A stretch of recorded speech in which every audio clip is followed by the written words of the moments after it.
on the lake, and it had red lights and siren and the whole works, powerful engine.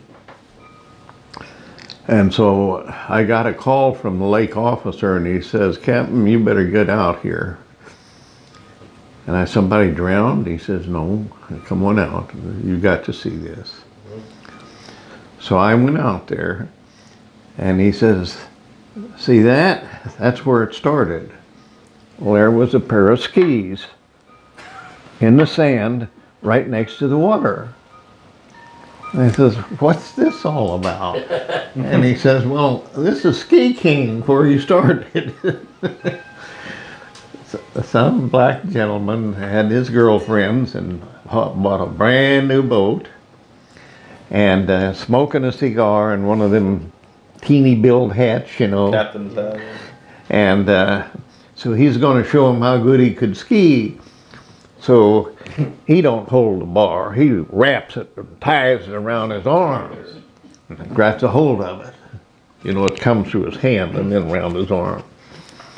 And so he sitting there in them skis with all the ski rope coiled up, and he told the boat driver, "Goes." Well, the boat driver goes. And by the time it got to the end of that rope, it was really a going. Well, he left the skis. He's out there in the lake. I swear to be, we had that boat chasing him. We thought he was dead, really. We thought he was dead, but he wasn't. And then next, do you remember when they sold the Jado bottles from jet assisted takeoff? You don't remember that? Do you remember when they used them on the... That was before you were born. Oh, well, anyway, they've had them for sale. The government said we don't need these anymore. They fit on the B-52s and B-47s to give them extra takeoff power. When they burst them open, all that compressed gas acted as an additional jet power. So this guy got the idea that he's going to really make him a boat. So he had him a boat, and he fixed one of these things on the back end of it, and he touched it off on Lake Afton. Now the dam at Lake Afton has a ramp on it, a very shallow ramp. That was a spillway. Mm-hmm. And when I got there, the officer just pointed at the spillway and said, "Last anybody saw him, he's going over the spillway." What happened to him? Did he die? No, he cut up quite a bit. But when we had one better than that, this guy had this motorcycle, and they had motorcycle races out at Lake Afton. And on the west side, it was a long straight line, the length of the lake. Whereas the other side, the road had been around all of the curves and, indentations of the lake. So this guy, they had motorcycle races, and they had rewards if you won. There's money. You had to pay money to get into it. So he took one of these NATO, these jet-assisted takeoff bottles to the side of his back. And his idea was that in the home run, in that final stretch, he'd kick that in and just zoom ahead of everybody. Well, it was pretty good thinking. But when he got on that side and kicked it in, it's off-centered, so the bike goes...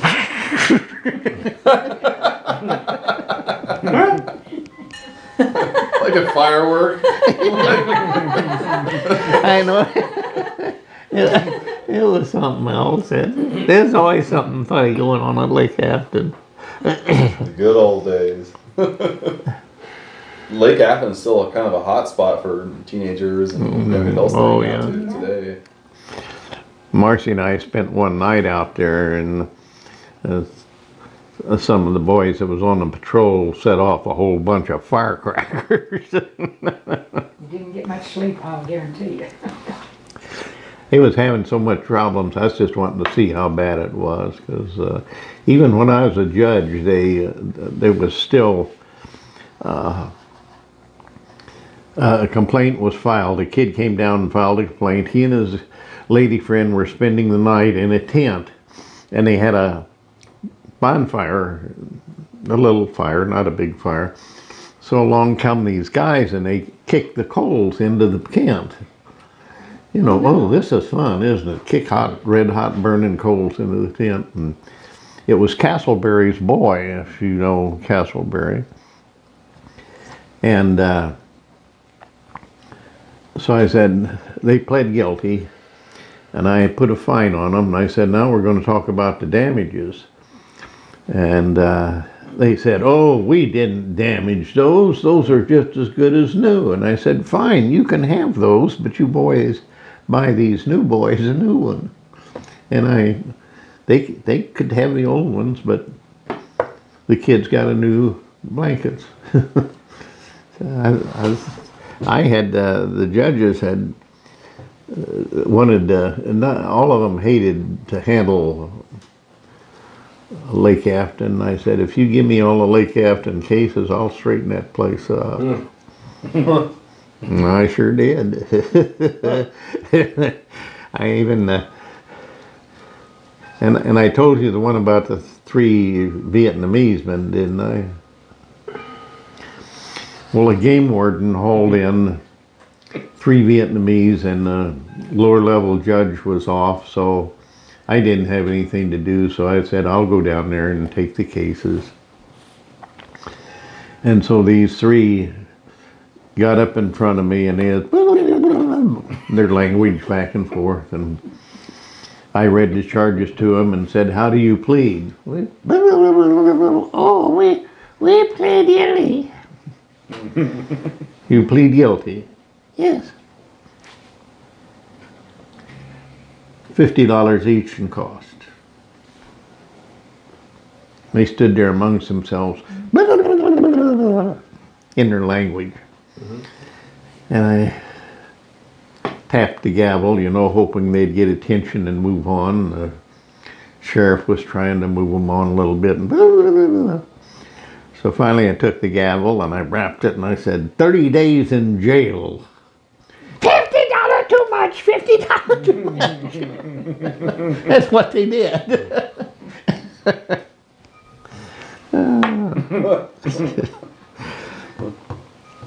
So, plastics, you had the plastics company, Had a you went to Yermo law company. school. No, you were a sheriff after that. He was I a was deputy. a deputy. Sorry. I was a deputy, right? He was a deputy before he went to law school. Yeah. So when did you leave the sheriff's department? What'd you do? You went out with a couple other guys? He started the law firm. Well, my friend got elected sheriff. That's how I got in the sheriff's office. Right. But when you left the sheriff's office, after law school, you left the sheriff's office and you went into practice with a couple guys. Malone and Dwyer, Who were they? lawyers. Yeah. It was Malone, Dwyer, and some other guy's name. I don't remember the third guy. And They didn't play well with Dad. Yeah. I was to get paid. Actually, Marcy and I went to a party, and I knew Ed Dwyer real well because I had helped him with several cases as a sheriff's officer.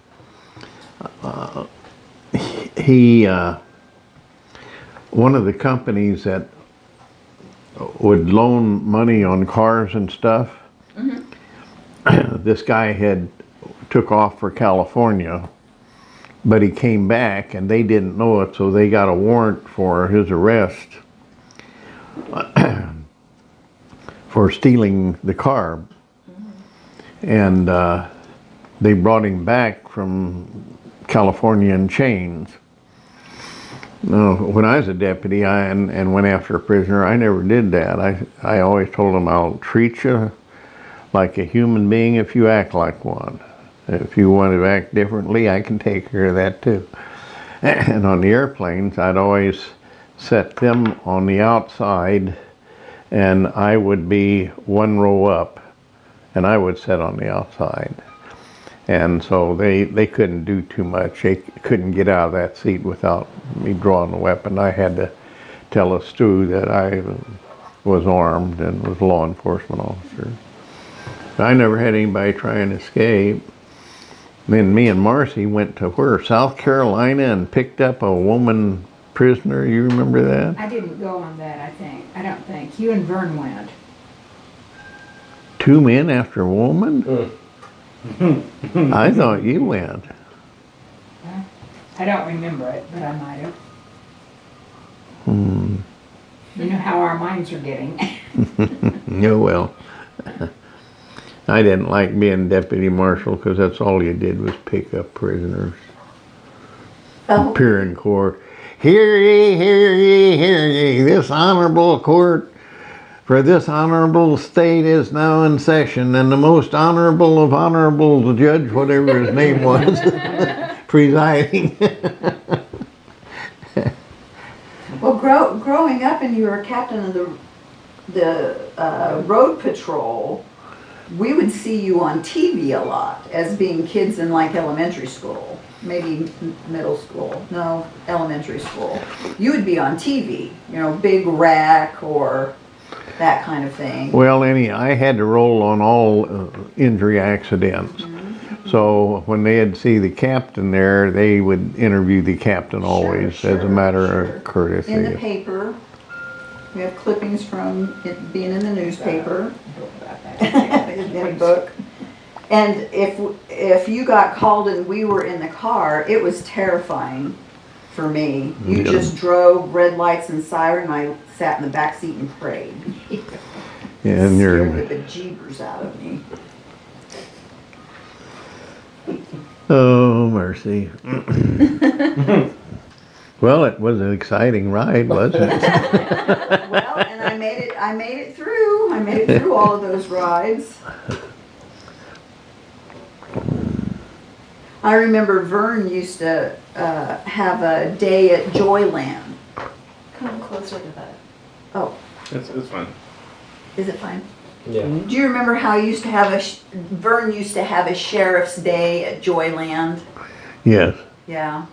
That was when you made me afraid of Ferris wheels, because we were in the Ferris wheel with you, and I was scared, and we were clear up at the top, and it was Rick or Roxanne or Ron, somebody else. And you said, you don't have to be scared, there's a safety bar, watch this. And so you move forward to the safety bar and lunge, and that thing went whoa, and you went back and goes, well, I guess it doesn't have a safety bar.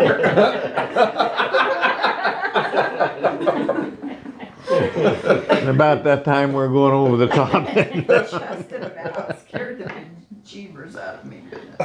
Goodness. I think I've heard more stories about Grandpa scaring his children. Yeah. His mother. Yeah. Scaring the what? Your children. Your I'm, kids. You scared them. You Like the Scaring the Ferris kids. wheel, like the Ferris wheel, or riding in the car. well, like that was being in a just her. plane The other with you. kids were very brave, you know. Oh, yeah. Is that scary to you?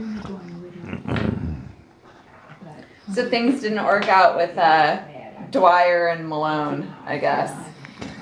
Well, my deal was that I'd get so much money a month, plus 50% of people that came in for me to be their attorney that I knew. Right. And somewhere, my friends became the clients of Pat Malone. Ah. And so I said, you know, here we go again. I'm working for another guy and more problems. So I quit. And I opened my own law office over on Washington Street. And it was in the front end of where the laboratory was. So it didn't cost me anything extra other than to put the sign on the door and a desk and a chair. And actually, I represented Clearwater Truck Company, and he said, "Ray, don't buy a desk. I got one." And he moved one down there for me with a chair and a couple chairs for people to sit in. He was the nicest guy. And for 20 years, he fought non-Hodgkin's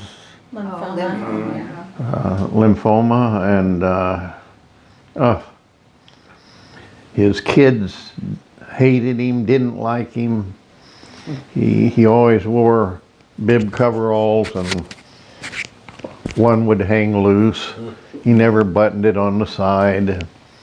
He's just a hillbilly, and I got along great with him, and we had several cases together. And A beer. huh? Cases of beer. No, no. No, Happy was he was a crazy guy. So I guess for the first time I'm realizing that a lot of these phases of your life were actually overlapping. Yes. Yeah. It wasn't like, hey, you had a plastic company, then you were a sheriff's deputy, then you were a lawyer, then you were a They just kind judge. of rolled one There, into the yeah, there other. was kind of some overlapping going on there. You Well, do and multiple all- things at a time. And all of that, he was in the Military. reserves. Yeah. Reserves. Oh yeah. Reserves, flying planes. Yeah. When did you go? When did you go into the reserves? You mean in the military? Yeah. Well, there came an opportunity. I was in my 30s, I think, when I went in, wasn't I, Marcy? Probably. So did you go in as a reservist? They opened a program called the Aviation Cadets, and you went in as an aviation cadet, and if you won your wings, then they hung a commission on you, second lieutenant, butter bars, and then you got promoted if you did okay through the ranks, and I ended up as a full colonel. Now I just didn't feel like going to any more of their classes. I had to take, before I could be a general, I had to take, it took me 4 years to get through Command and General Staff College. And I forgot what the National War College was what I had to take, and I was tired of going to school. I went to school once a week, and then 2 weeks during the summer, 3 weeks sometime. And then I was eligible for promotion to colonel, and then I was eligible for promotion to a general. And I don't know what happened. I didn't make general because my mandatory removal date caught me. Right. They couldn't get the paperwork. I was nominated, but I was too close to my mandatory removal. So then I did a crazy thing, you might say. I derated. I went and applied to the board and said, look, I'm reaching my mandatory removal date, but I don't want to get out of the service. You have a warrant officer program that I can transfer to. And they said, you realize that you'll lose colonel status, but not as to payroll. And you'll pick up because you're paid at your highest rank. And so I transferred over and became a chief warrant officer, and I was able to go, how many more years, hon? Oh, 2 or 3. I don't remember. But anyway, I love the service. I love to fly. Gosh, it was great. Did you learn to fly in the service, or did you already know how? Oh, I think I already knew how a little bit. Didn't I? Yes, Yeah, because I had my own airplane when I married Marcy. that's right. So when did you first learn to start flying? Huh? When did you first start flying? When did you learn how to first start flying? you knew how to fly when we were married, so I thought you said your dad kind of went with you on a few flights. Oh, when I went to St. Louis to visit Dad, he would take me up in an airplane and show me Got some you things. interested in And then if he had a friend that was flying to another city, he would put me in that airplane for the experience. Yeah, that's probably it. How old were you then? I was a 3 or 4. No. That's been 4. That was before we were married, so he'd have been in his 20s probably. Now you know my uncle Earl. You've heard me talk an awful lot about him. Oh You know, he quit grade school to go work on the highway they was building a new highway through there. You think that's so funny? You quit grade True. school Yeah, this is. yeah. You quit grade school to to go go. grade a highway. Yes. Good, Lacey. That was clever. He tells that. I'm telling you, he's so funny. I don't think he ever went to school, except he could write, he could read, barely read.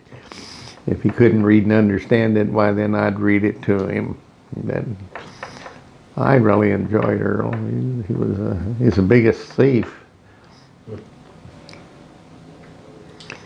I had a shaving kit, electric shaving kit. I kept it in the bathroom. When Earl was visiting, he came out of the bathroom with a towel all wrapped up stuff.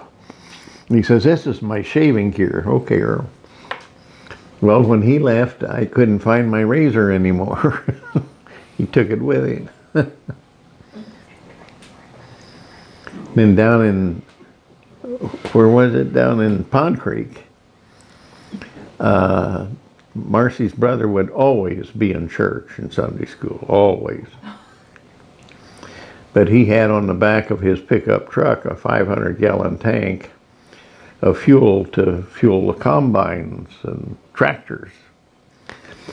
And so he was sick and stayed home, and old Earl backed his car up thinking that he was in church, and he started turning that old crank to fill his car up with gas. And her brother came out and said, "Hi, Earl, what you doing?" But he never stopped turning that crank.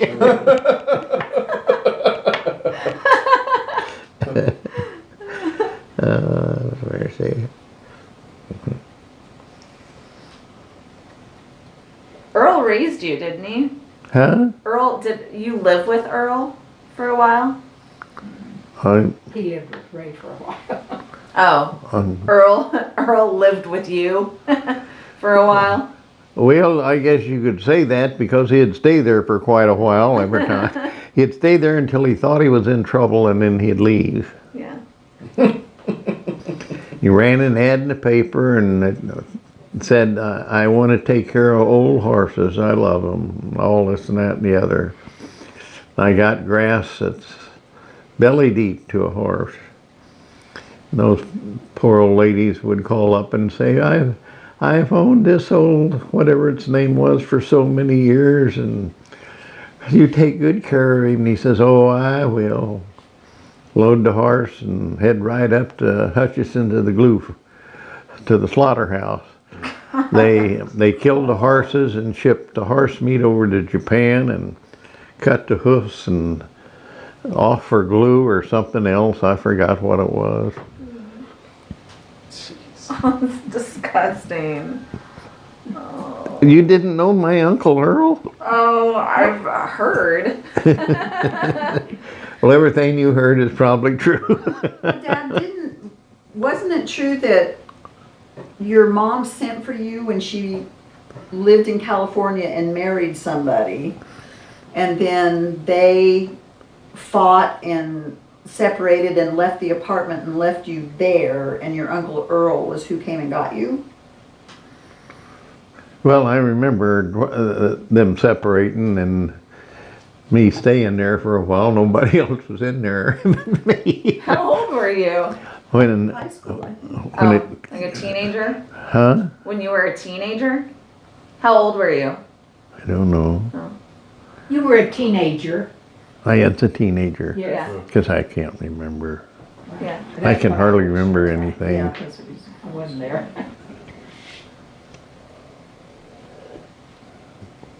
Did he come and get you and bring you back? Huh?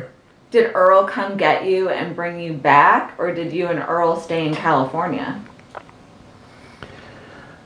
I forgot how that went, Marcy. Well, that's what how you've always told it. I'm sure that's what happened. Oh, That Earl came out. You were out there by yourself.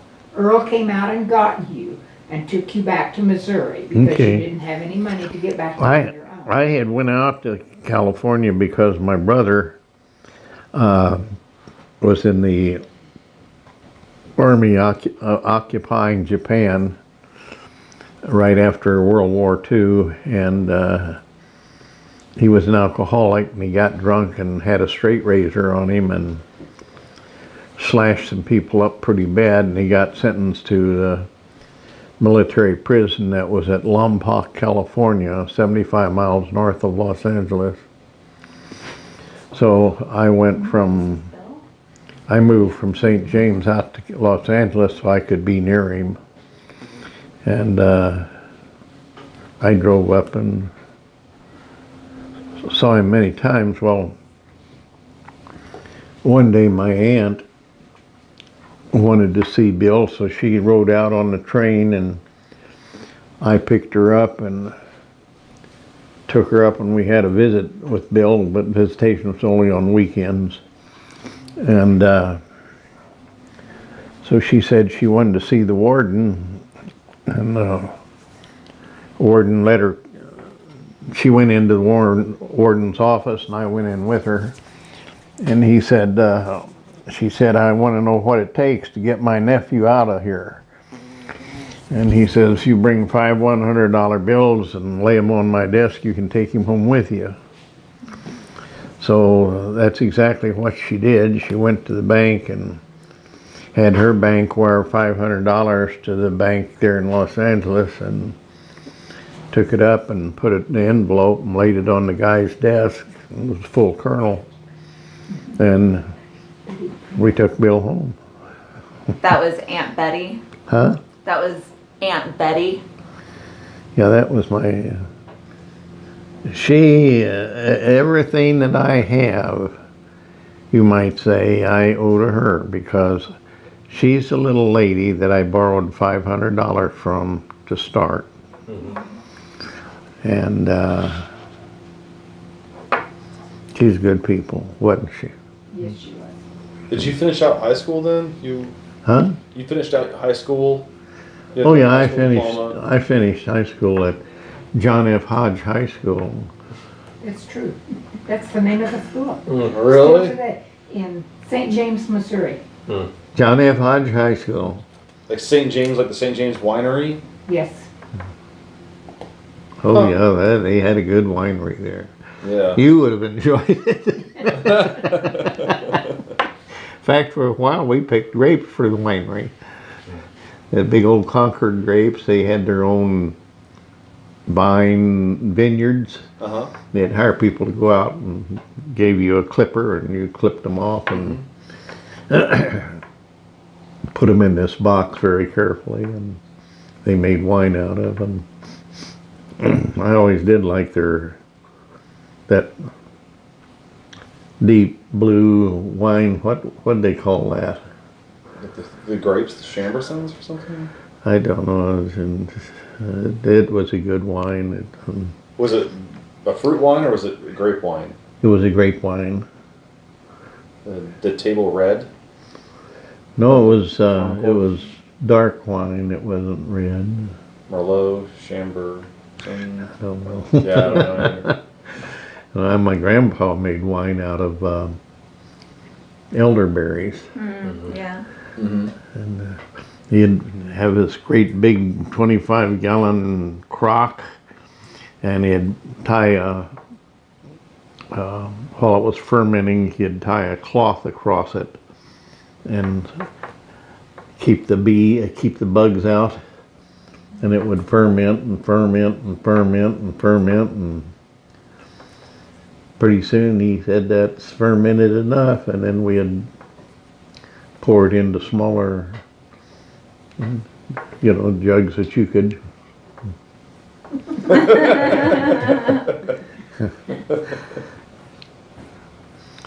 And you don't know what fun it is not to have running water, and not to have an outhouse. I mean, indoor plumbing.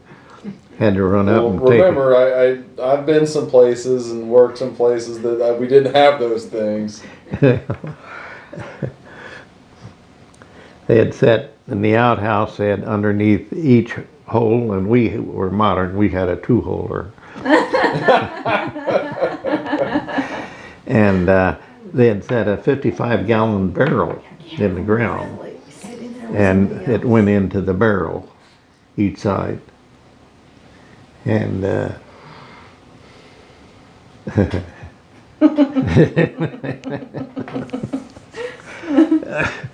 well, there's I don't know where it was at. Marcia probably remembered, but they put a loudspeaker, hit it up underneath the toilet seat, and when a lady would go out there by herself and sit down and go to the bathroom, the guy would say through the speaker, he'd say, "Would you mind moving over one? We're painting down here."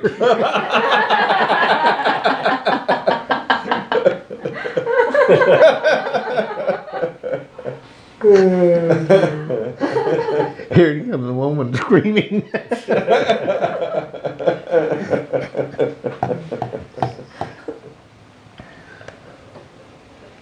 So you finished out high school in St. James. When did you leave St. James? Why? When and why? 48, be with my brother. In LA? Well, he was at Lompoc, 75 miles north, Yeah. but my mother was out in LA. And she got married to she's married to 2 people. One was, first name was Bruce, but the other one was a big, tall, Scandinavian, German name, Thurfelter. Thurbucker. Felter. Or something like that. Clarence Thurbucker. Yeah, that's it. That's it.